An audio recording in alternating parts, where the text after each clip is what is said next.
And I am here with UConn guard Joey Calcaterra. Joey, how are you doing today? I'm doing well. How about you? I'm doing well. So obviously, you're coming off a national championship. You are now playing in the TBT, the basketball tournament, for those who aren't familiar. So I suppose before I get into my questioning about your journey to UConn, let's start with the basketball tournaments. So it starts on Wednesday. You're playing for Living the Dream. I guess my question is, how exactly did that come together? Yeah, so the Welsh family reached out to me first and told me about their plan to make this team live in the dream. It's the first year, that it got accepted to be a part of the TBT tournament. And so I thought it was a great idea. And it's for a great cause and a great family. So I was all on board and after, seeing the roster that they had put together of some UCLA legends, along with some Santa Clara guys that I had played against during my time at USD, I was all aboard and got down here to Santa Clara yesterday for some practices and met the guys and met some of our coaches so it's all coming together and it's an exciting thing for us and a first time thing for me. So something I'm ready for. So you're playing, I believe, in Wichita. Is that correct for your first round against the LA Cheetahs, I believe it Yeah, that's was. right. Okay. Mm-hmm. So is there anything specifically that you're most excited for with TBT? I mean, obviously you've played against some of the best basketball players in the world. We'll get into that. I mean, obviously you just won a national championship along guys like Jordan Hawkins, Dom Sinogo, Andre Jackson. I could go on and on with those guys.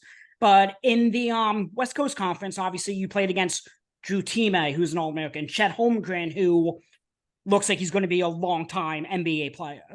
So, I mean, what exactly are you most excited for? The competition, going against older guys? Because you're right out of college. You're probably one of the younger guys playing in the tournaments. Yeah, like you said, competition. A variety of different guys. Different colleges, different professional careers. Mm-hmm. NBA guys, overseas guys. It's just a whole variety of different players, and we're just gonna go out there and play basketball. We're obviously getting some practices in, here in Santa Clara, but at the end of the day, it's just about what team comes together and puts the best effort out on the floor. I feel like we got a great group of guys who, will be able to build that camaraderie that is important going into a tournament like this that I saw, in my experience in the NCAA tournament, which helped us, win that ring. So, this is an important weekend for us and it's all coming together and, it's looking like it's going to be a good tournament run for us. Absolutely. So let me digress a little bit to your college career. So I know you said you're training in San Jose, I believe you just said. Yeah, Santa Clara. Santa Clara, okay. And you played 4 years at San Diego. And for those of you who don't know, I have family out in San Diego. It's beautiful. Like I think it was voted the number one place to live. So, and you went to high school. You grew up in California. I mean, Dan Hurley nicknamed you Joey California for a reason. So I'm from Pennsylvania, where it's cold, and I know UConn's or Connecticut's even colder. So I suppose that's my first question. What was just the culture change like living in California your whole life, going to University of San Diego, and then ending up at UConn? Yeah, it wasn't much of a difference for me. I live in the basketball gym. So, inside a basketball gym, it feels the same. And most of the time it looks the same. So, I went into Connecticut, with one thing on my mind to get better at basketball and, help bring that Husky program another national championship like we did. So, it wasn't as cold as people were saying. The snow didn't bother me too much. So I was just there to do a job and, we got that job done. Yeah, and I mean, you said you went to Connecticut because you wanted to improve as a basketball player.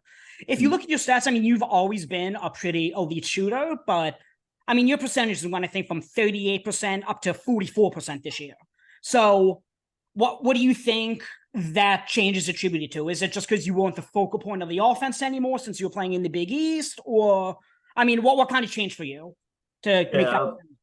Yeah, it's all credit to my coaching staff and the players out there. When a coaching staff, places that big of an importance on, player development and skill development, obviously dudes are going to come in that program and get better right away.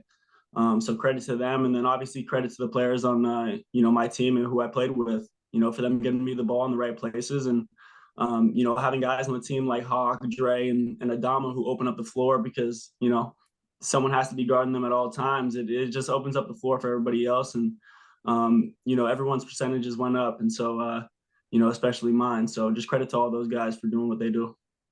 Absolutely. So I apologize to whoever wrote it. I believe it was like a Connecticut Times. It was some newspaper article I found online where you initially, when you went into the transfer portal as a grad transfer, you were about to commit to Vanderbilt. So I believe it was an interview with your father, actually.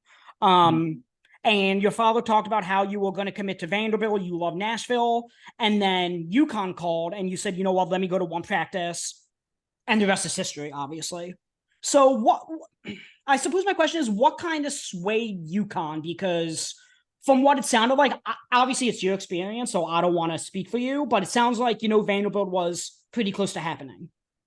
Yeah, when I first hopped in that portal, getting a high major look was very important for me. I had been in the West Coast Conference for 5 years and, saw what mid-major ball was all about. Occasionally we would schedule a high major and, in those games that we scheduled against high majors, I most of the time did pretty well. And so I knew I could play at that next level in college basketball. And so that's what I was looking for. So, Vanderbilt was the best option that we had on that board at the time. And obviously when a school like UConn comes calling, you gotta listen to what they have to say. And obviously you want to go check it out. And right when I stepped on campus, I knew it was something different up there and something that I wanted to be a part of. So it was a pretty easy decision once I stepped foot on that campus for me to, want to be a part of that program.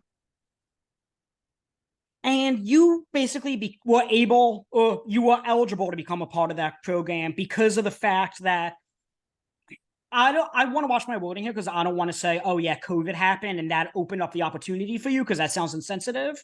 But the aspect that, you got this 5th year of eligibility, you were auto eligible right away due to the COVID pandemic happening and everybody getting an additional year of eligibility. So what was that change like going from the West Coast Conference to the Big East? Because obviously you had Gonzaga. That's obviously the powerhouse of the West Coast Conference. You actually played against that Gonzaga team that went undefeated and lost in the national championship to Baylor. So what was it like going from the West Coast Conference, going against Gonzaga, and then all of a sudden Big East, there's 8 tournament teams rather than, just Gonzaga, St. Mary's, and maybe BYU? Yeah, if you look at my stats from each game this year, you'll clearly see, why the Big East is, the Big East and why they say that conference is so physical and why they send so many teams to the tournament every year.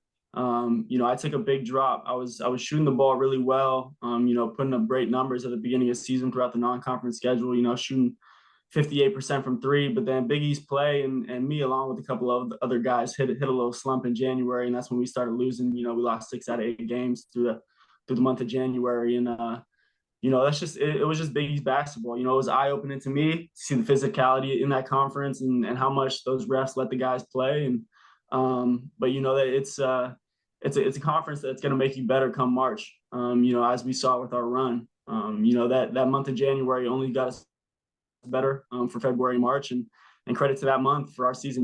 Without those 6 out of 8 losses, I don't really know if we'd have a national championship today. So what's kind of the morale in the locker room when, you were ranked number 1? I believe you guys started 14-0, if I'm not mistaken, but something close to that. Then you 14. Lose 6 out of 8. I mean, how do you pick yourself up from that as a team?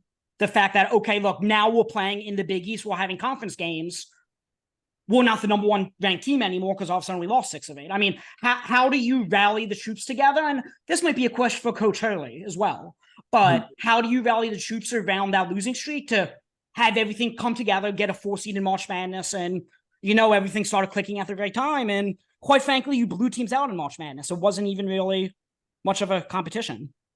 Yeah, we were able to come out of that slump and get back on track because of the personalities and the people that we had in our locker room, first and foremost, starting with Andre Jackson, his voice and the urgency that was displayed in our locker room and mentioned, it was very eye-opening and we knew that we had something special in our locker room and we just, couldn't let that slip away. And so we sat down and had multiple meetings, player-only meetings, coaches meetings, to see what we need to figure out. And, eventually we did that because, Coach Hurley and the rest of the staff, they're not going to let up. They're not going to let a bad month of January cut short a season that could be something special, which it was. So, everyone just kept working. No one put their head down. We stayed level-headed and kept in the gym and just kept doing what we were doing. One of the hardest working teams in the country by far. And I just know that simply off my experience because of how hard we went every day. So, guys were strong and, mature throughout. Yeah, and it's funny that you mentioned the fact of the physicality of the Big East.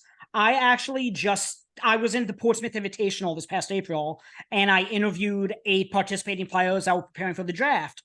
One of the guys I met with was Javen Johnson from DePaul. And Javen went from Troy to Iowa State, where he was in the Big 12, to DePaul, where he was in the Big East.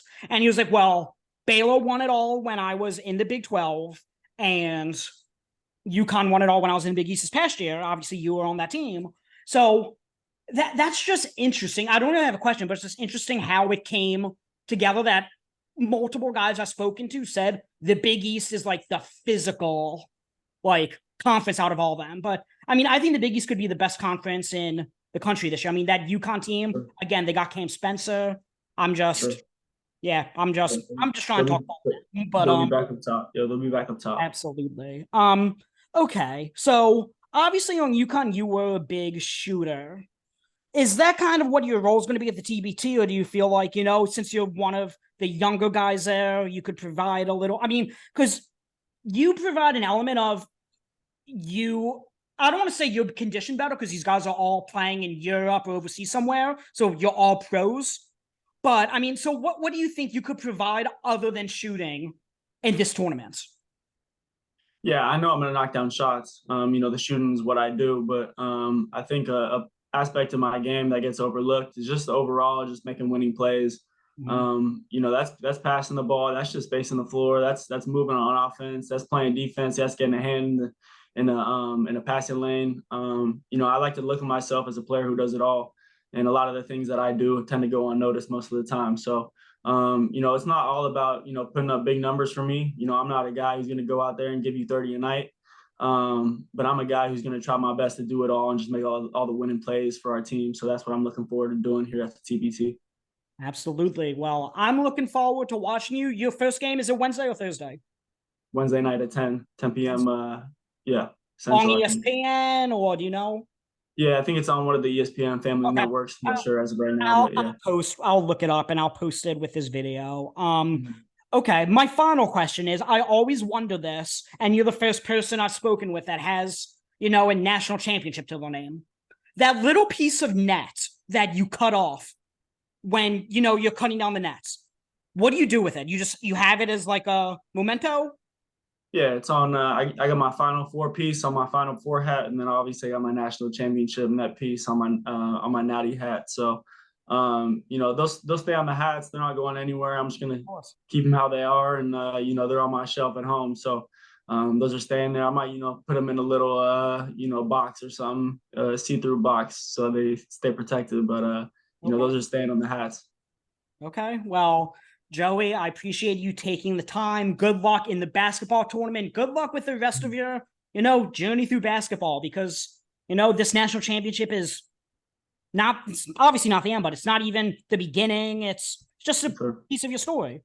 So I appreciate it. Good luck in your first game in Wichita. Everyone go watch Joey on ESPN, ESPN2, whatever channel it is at 10 p.m. And good luck. I appreciate you taking the time to sit down with me, and I will talk to you guys later.